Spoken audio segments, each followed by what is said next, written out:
ಎಲ್ರಿಗೂ ನಮಸ್ಕಾರ. ನಮ್ಮ ಅಡುಗೆ ಚಾನೆಲ್ಗೆ ಸ್ವಾಗತ. ಸಾಂಬಾರು ಈರುಳ್ಳಿನ ಉಪಯೋಗ ಮಾಡಿ ರುಚಿಕರವಾಗಿರೋ ಈರುಳ್ಳಿ ಸಾರಿನ ಅಥವಾ ಈರುಳ್ಳಿ ಸಾಂಬಾರು ರೆಸಿಪಿ. ಮೊದಲನೇ ಸ್ಟೆಪ್ಪಲ್ಲಿ ಬಾಣಲೆನ ಇಟ್ಕೊಂಡಿದ್ದೀನಿ. ಎಣ್ಣೆ 2-3 ಚಮಚದಷ್ಟು. ಯಾವಾಗಾದರೂ ಎಣ್ಣೆ ಕ್ವಾಂಟಿಟಿ ಜಾಸ್ತಿ ಅಂತ ನಿಮ್ಗೆ ಅನಿಸಿದ್ರೆ ಎಣ್ಣೆ ಕ್ವಾಂಟಿಟಿನ ಕಡಿಮೆ ಹಾಕ್ಕೊಳ್ಳಿ. ಸಾಸಿವೆ ಸಣ್ಣ ಚಮಚದಲ್ಲಿ 1 ಚಮಚದಷ್ಟು. ಸಾಸಿವೆ ಸಿಡಿದ ನಂತರ ಇದು ಈರುಳ್ಳಿ, ಸಾಂಬಾರು ಈರುಳ್ಳಿ, ಶಾಲೆಟ್ಸ್ ಅಂತಾರೆ ಇದನ್ನು. ಸುಮಾರು ಒಂದು 1/4 kg ಅಷ್ಟಿದೆ, 250 ಗ್ರಾಮ್ಸ್ ಅಷ್ಟಿದೆ. ಕರಿಬೇವಿನ ಎಲೆಗಳು. ಗ್ಯಾಸ್ ಸ್ಟವ್ನ ಸಣ್ಣ ಉರಿಯಲ್ಲಿ ಲೋ ಫ್ಲೇಮ್ನಲ್ಲಿ ಇಟ್ಕೊಂಡು ಈ ಈರುಳ್ಳಿಗಳನ್ನ ಚೆನ್ನಾಗಿ ಬೇಯಿಸ್ಕೋಬೇಕು. ಲೋ ಫ್ಲೇಮ್ನಲ್ಲೇ ನಿಧಾನವಾಗಿ ಬೇಯಿಸ್ಕೋಬೇಕು. ಇದಾಗಷ್ಟರಲ್ಲಿ ಇದಕ್ಕೆ ಸ್ವಲ್ಪ ಮಸಾಲೆನ ರುಬ್ಬಾಕ್ತಾಯಿದ್ದೀನಿ, ಅದನ್ನು ರೆಡಿ ಮಾಡ್ಕೋಬೇಕು. ಮತ್ತೊಂದು ಬಾಣಲೆ ಇಟ್ಕೊಂಡಿದ್ದೀನಿ. ಎಣ್ಣೆ 1-2 ಚಮಚದಷ್ಟು.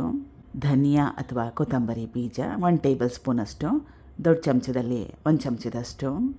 ಜೀರಿಗೆ, ಇದರ ಕ್ವಾಂಟಿಟಿ ಸ್ವಲ್ಪ ಕಡಿಮೆ, ಸುಮಾರು 1/4 ಚಮಚದಷ್ಟಿದೆ. 1/4 ಚಮಚದಷ್ಟು ಮೆಂತ್ಯ ಕಾಳು. ಈ 3 ಪದಾರ್ಥಗಳನ್ನ ಗ್ಯಾಸ್ ಸ್ಟವ್ ಲೋ ಫ್ಲೇಮ್ ಅಥವಾ ಮೀಡಿಯಮ್ ಫ್ಲೇಮ್ನಲ್ಲಿ ಇಟ್ಕೊಂಡು 1 ನಿಮಿಷ ಚೆನ್ನಾಗಿ ಬಿಸಿ ಮಾಡಿಕೊಂಡ್ರೆ ಸಾಕಾಗುತ್ತೆ. ಅದಕ್ಕಿಂತಲೂ ಜಾಸ್ತಿ ಬೇಡ, 1 ನಿಮಿಷ ಚೆನ್ನಾಗಿ ಬಿಸಿ ಮಾಡಿಕೊಂಡ್ರೆ ಸಾಕು. ಹಸಿ ತೆಂಗಿನ ತುರಿ ಅರ್ಧ ಹೋಳಷ್ಟು, ಅಂದರೆ ಒಂದು ಮೀಡಿಯಮ್ ಸೈಜ್ ತೆಂಗಿನಕಾಯಲ್ಲಿ ಅರ್ಧ ಹೋಳಷ್ಟನ್ನ ತುರಿದು ಉಪಯೋಗ ಮಾಡ್ತಾಯಿದ್ದೀನಿ. ಕರಿಬೇವಿನ ಎಲೆಗಳು. ತೆಂಗಿನಕಾಯಿನ ಹಾಕ್ಕೊಂಡ್ಮೇಲೆ 1 ನಿಮಿಷ ಬಿಸಿ ಮಾಡಿಕೊಂಡ್ರೆ ಸಾಕಾಗುತ್ತೆ. ಎಲ್ಲ ಪದಾರ್ಥಗಳನ್ನ ಚೆನ್ನಾಗಿ ಬಿಸಿ ಮಾಡ್ಕೊಂಡಿದ್ದಾಗಿದೆ. ರುಬ್ಕೋಬೇಕು. ಸ್ವಲ್ಪ ತಣ್ಣಗಾದ್ಮೇಲೆ ರುಬ್ಕೋಬೇಕು. ಬ್ಯಾಡಗಿ ಅಚ್ಕಾರದ ಪುಡಿ 1.5 ಟೇಬಲ್ ಸ್ಪೂನಷ್ಟು. ಸ್ವಲ್ಪ ನೀರು. ಯಾವ ಪದಾರ್ಥಗಳನ್ನ ಬಾಣಲೆಯಲ್ಲಿ ಹಾಕಿ ಹುರಿದಿಟ್ಕೊಂಡಿದ್ನಲ್ಲ ಅದೇ ಬಾಣಲೆಯಲ್ಲಿ ಸ್ವಲ್ಪ ನೀರನ್ನ ಹಾಕ್ಕೊಂಡು ಉಪಯೋಗ ಮಾಡ್ತಾಯಿದ್ದೀನಿ. ಚೆನ್ನಾಗಿ ನುಣ್ಣಗೆ ರುಬ್ಕೋಬೇಕು. ಬ್ಯಾಡಗಿ ಅಚ್ಕಾರದ ಪುಡಿನ ಉಪಯೋಗ ಮಾಡಿದ್ದೀನಿ, ಅದಕ್ಕೋಸ್ಕರವಾಗಿ ಬಣ್ಣ ಚೆನ್ನಾಗಿ ಬಂದಿದೆ. ಅಚ್ಕಾರದ ಪುಡಿ ಮನೇಲಿಲ್ಲ ಅಂದರೆ ಒಣಮೆಣಸಿನ್ಕಾಯಿ, ಬ್ಯಾಡಗಿ ಒಣಮೆಣಸಿನ್ಕಾಯಿ ಮನೇಲಿದ್ದರೆ ಈ ಪದಾರ್ಥಗಳನ್ನೆಲ್ಲ ಹುರ್ಕೊಂಡ್ವಲ್ಲ, ಅಂದರೆ ಧನಿಯಾ ಜೀರಿಗೆ ಎಲ್ಲ ಹುರ್ಕೊಂಡ್ವಲ್ಲ, ಆವಾಗ ಬ್ಯಾಡಗಿ ಒಣಮೆಣಸಿನ್ಕಾಯಿನ ಹಾಕ್ಕೊಂಡು ಹುರ್ಕೊಂಡು ಉಪಯೋಗ ಮಾಡ್ಬೋದು. ಆ ರೀತಿ ಕೂಡ ಮಾಡ್ಬೋದು. ಈರುಳ್ಳಿ ಚೆನ್ನಾಗಿ ಬೆಂದಿದೆ, ಹೊಂಬಣ್ಣ ಬಂದಿದೆ, ಸುವಾಸನೆ ಕೂಡ ಚೆನ್ನಾಗಿ ಬರ್ತಾಯಿದೆ. ಕಟ್ ಮಾಡಿ ಇಟ್ಕೊಂಡಿರೋ 2 ಮೀಡಿಯಮ್ ಸೈಜ್ ನಾಟಿ ಟೊಮೆಟೊ ಹಾಕ್ಕೊಂಡ್ಮೇಲೆ ಕಲಿಸ್ಕೊಂಡು ಟೊಮೆಟೊ ಮೆತ್ತಗಾಗೋವರೆಗೂ ಬೇಯಿಸ್ಕೋಬೇಕು. ರುಬ್ಬಿಟ್ಕೊಂಡಿದ್ನಲ್ಲ ಅದು ಚೆನ್ನಾಗಿ ಕಲಿಸ್ಕೋಬೇಕು, ಚೆನ್ನಾಗಿ ಕುದಿಸ್ಕೋಬೇಕು ಕೂಡ.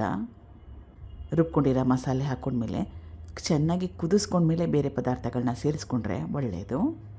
ಮೊದಲೇ ಬೇಯಿಸಿಟ್ಕೊಂಡಿರೋ ತೊಗರಿಬೇಳೆ, ಸುಮಾರು 100 ಗ್ರಾಮ್ಸಷ್ಟು ತೊಗರಿಬೇಳೆನ ಉಪಯೋಗ ಮಾಡಿದ್ದೆ. ಕುಕ್ಕರ್ನಲ್ಲಿ ಬೇಯಿಸ್ಕೊಂಡಿದ್ದೆ. ಹುಣಸೆ ರಸ, ಒಂದು ಮೀಡಿಯಮ್ ಸೈಜ್ ಲಿಂಬೆಹಣ್ಣು ಗಾತ್ರದಷ್ಟು ಹುಣಸೆಹಣ್ಣನ್ನ ಉಪಯೋಗ ಮಾಡಿದ್ದೀನಿ. ಬೆಲ್ಲ 1 ಟೇಬಲ್ ಸ್ಪೂನಷ್ಟು. ರುಚಿಗೆ ತಕ್ಕಷ್ಟು ಉಪ್ಪು. ಕನ್ಸಿಸ್ಟೆನ್ಸಿ ಫೈನಲ್ ಆದಮೇಲೆ ಕೊನೆಯಲ್ಲಿ ಉಪ್ಪನ್ನ ಹಾಕ್ಕೊಳ್ಳಿ. ಕಲಿಸ್ಕೊಂಡು ಕುದಿಸ್ಕೋಬೇಕು. ಈಗ ರುಚಿಕರವಾಗಿ ಬಿಸಿ ಬಿಸಿಯಾಗಿರೋಂಥ ಈರುಳ್ಳಿ ಸಾಂಬಾರು ರೆಡಿಯಾಗಿದೆ. ಸಖತ್ ಟೇಸ್ಟಿಯಾಗಿದೆ.